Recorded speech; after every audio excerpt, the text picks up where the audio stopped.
This is Josh here from Cody Cove Farm and Nursery, and today we're going to look at chip budding mulberries.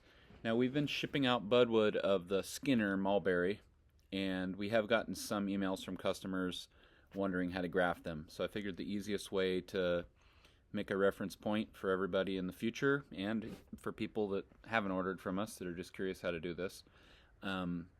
This is some advice on grafting mulberries. We're just going to look at chip budding today. I've had success doing cleft grafts and stuff, but it really seems like chip budding is the most efficient way to do these, so that's what we're going to look at. And just a caveat is that I'm really not an expert at grafting. I get by grafting some of my own trees and some trees for our nursery. There's plenty of people with more experience and knowledge than myself, but this is just my own kind of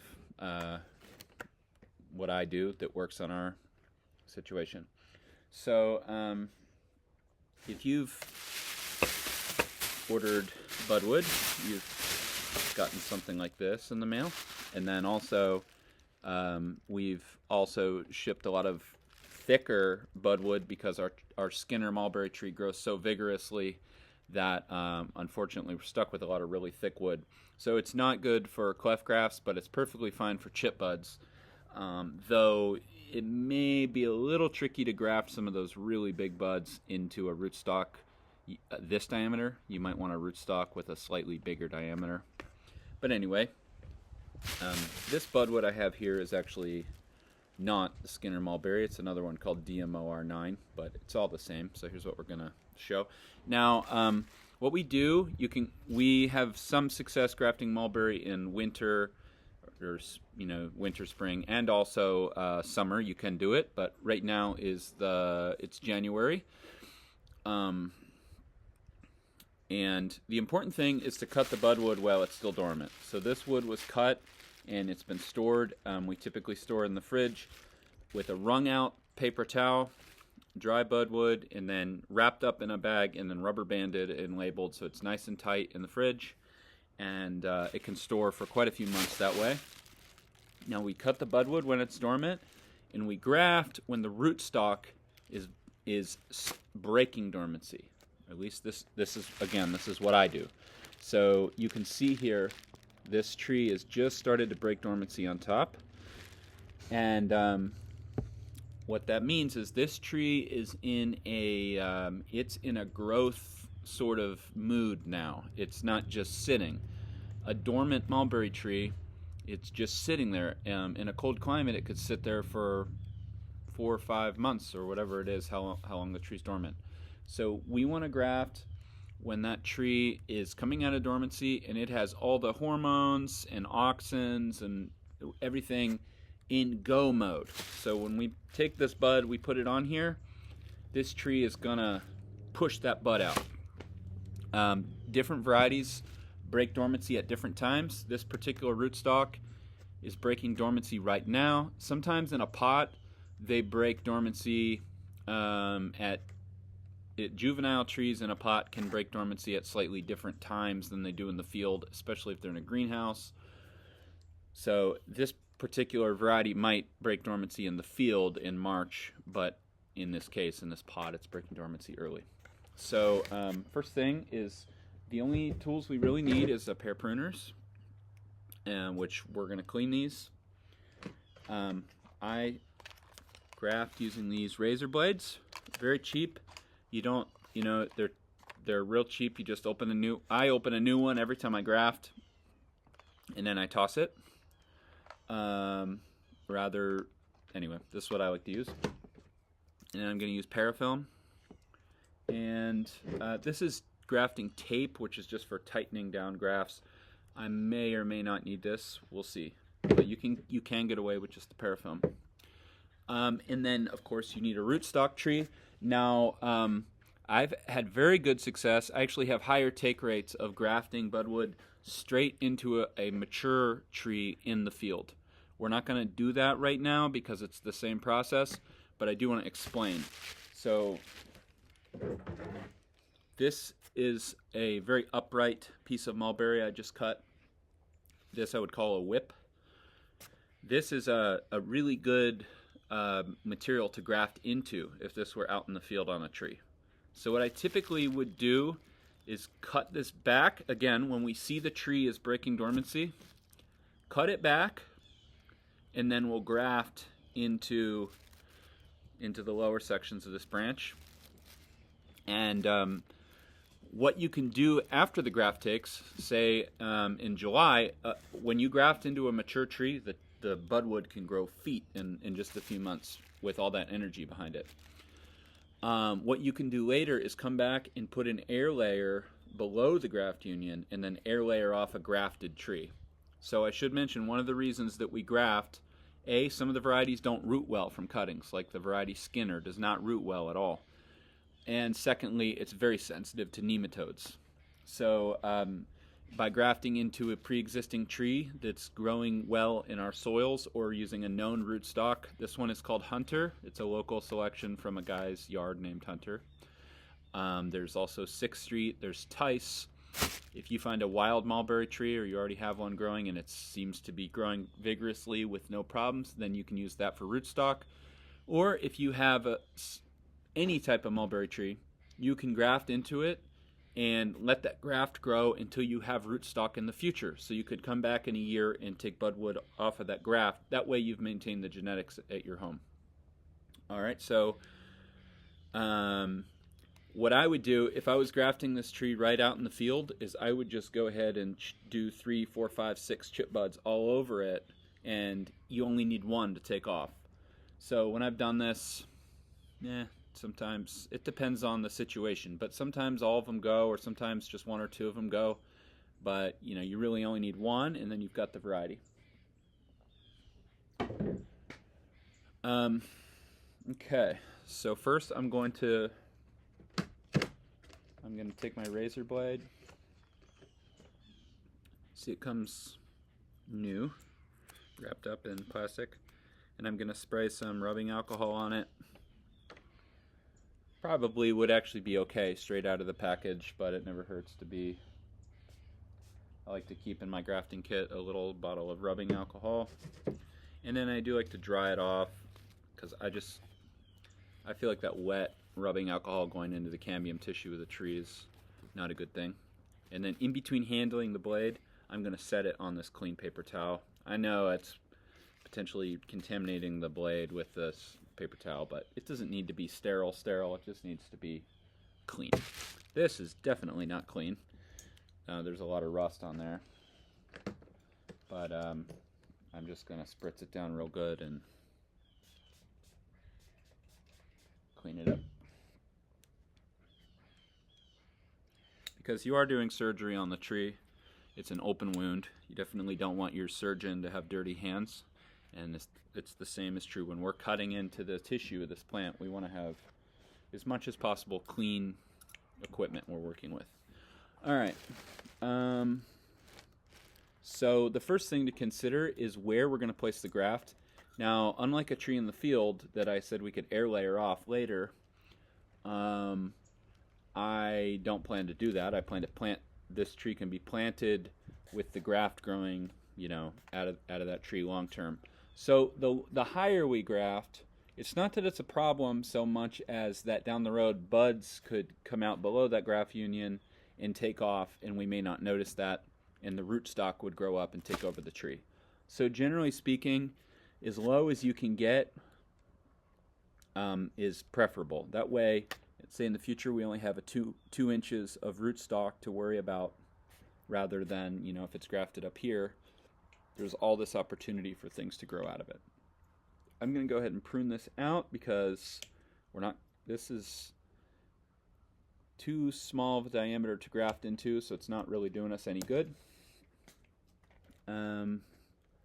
This one I'll leave for now, just in case I feel like using it later.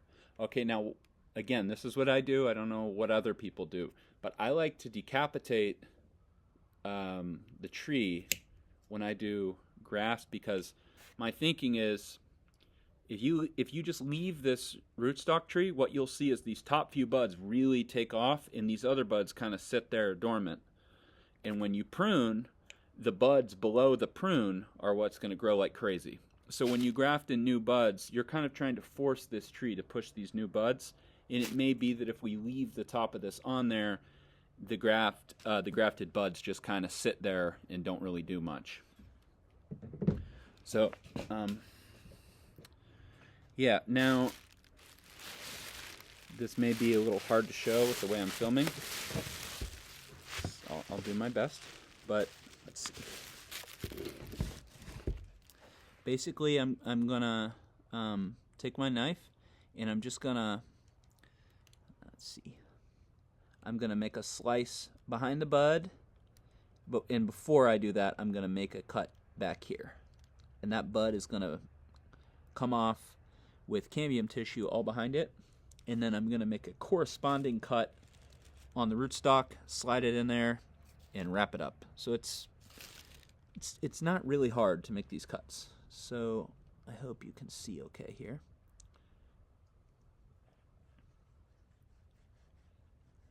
And again, if you're looking for an expert that makes perfect, beautiful cuts, you got the wrong video here.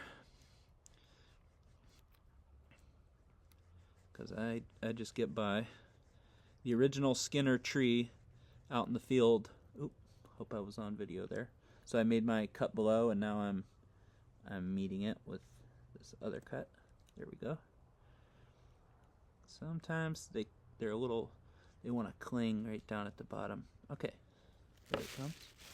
So see the back of it, and then the front of it. I'm gonna try and show you this without touching any of the cut surfaces. So see, there's that little tab there, and we're gonna make corresponding cut on the rootstock so it's gonna slide in and touch both sides. But that bud is all we need to replicate. The original Skinner tree I grafted into a mature Tice tree, and then I air layered 6 months later below the graft, and pulled it off as a grafted tree. So if you see where I took Budwood from, we're basically on this, we're trying to make this exact cut, because what we took out of here, we're trying to make that same thing here, you know, to make it fit. So again, try to make it where you can see here. It's really not great to let this bud just sit out. Ooh, I'm touching it. I shouldn't be doing that. It's not great to let this just sit out in the air. I think from the side you may be able to see. So hold this one up to compare. That's really not good what I just did, which is to drop this down into the soil. It actually landed on a leaf, so we might be okay.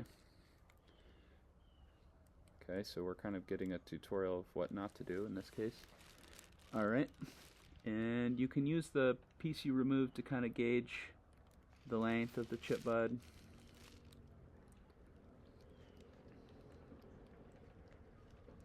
Okay. So there's the thing I made, and you'll see this just slips right in behind there. It's actually a pretty decent fit. So there, that would basically just slip that in. It's better if you can get one side to match. If both sides don't match with the cambium, you want to make one side match. So I've got it all lined up on the left side here, and we've got contact. Yeah, there we go. Not bad at all.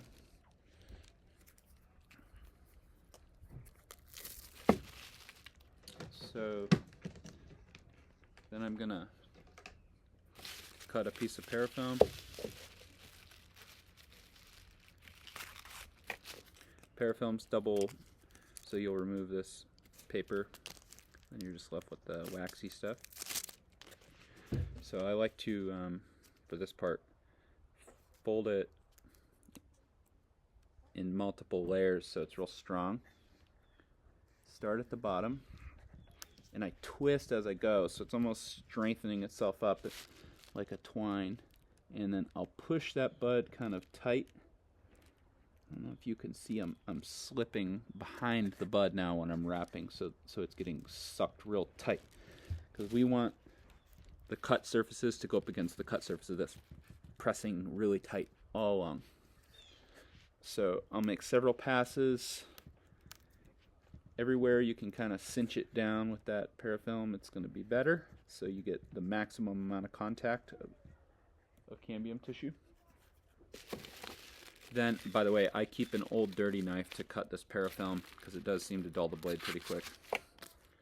Alright, so I've got it kind of, the first piece of parafilm is to secure it and tack it down, and the second piece is going to be to keep moisture out and also to stop it from desiccating and drying out.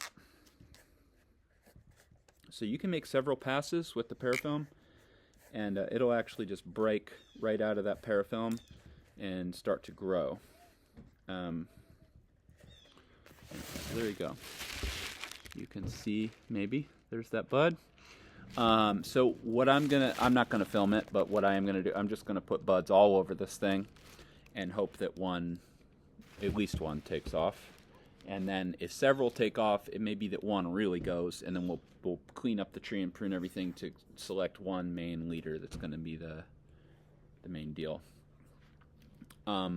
So if you are grafting into a tree in the field, something I've started doing is I like to put the grafts on the north side of the tree rather than the south, and maybe even on the north east, because the most intense sun, we get some of the most intense sun of the year in the spring in Florida. Very little cloud cover, and in April, March, April, May, you can get very intense sun.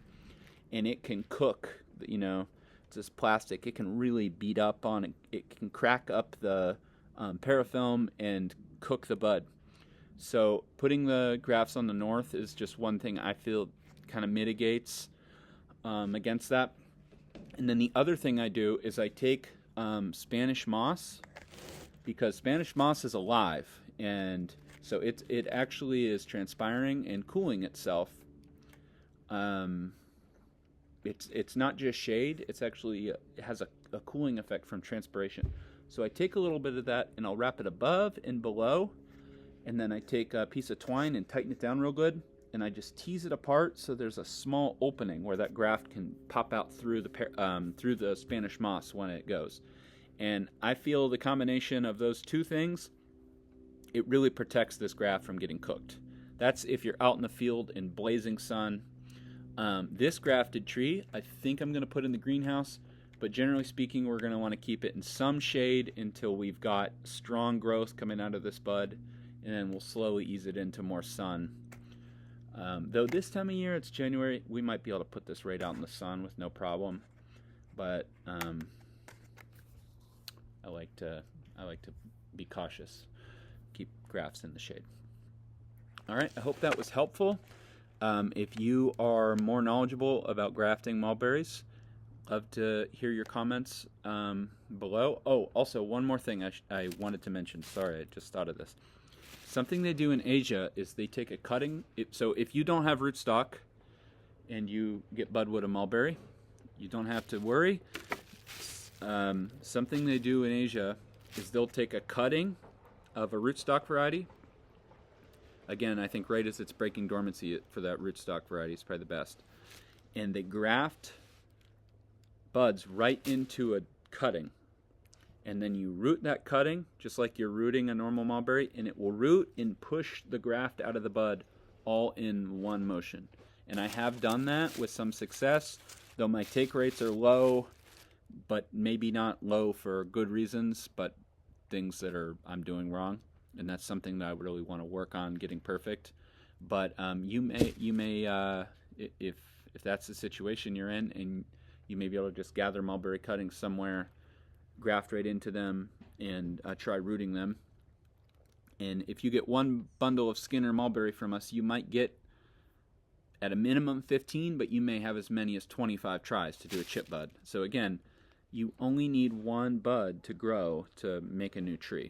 So if you're new to this, just try a bunch of different things, graft as many as you can in as many different ways as you can, And if you get one, then you're good, and you'll have it forever off of that one bud. It's just amazing to think that everything needed to replicate a tree, we could take this to the other side of the world and replicate this tree. And all that potential is hiding right there in that little bud. All right, thanks for watching. Hope this is helpful. Bye.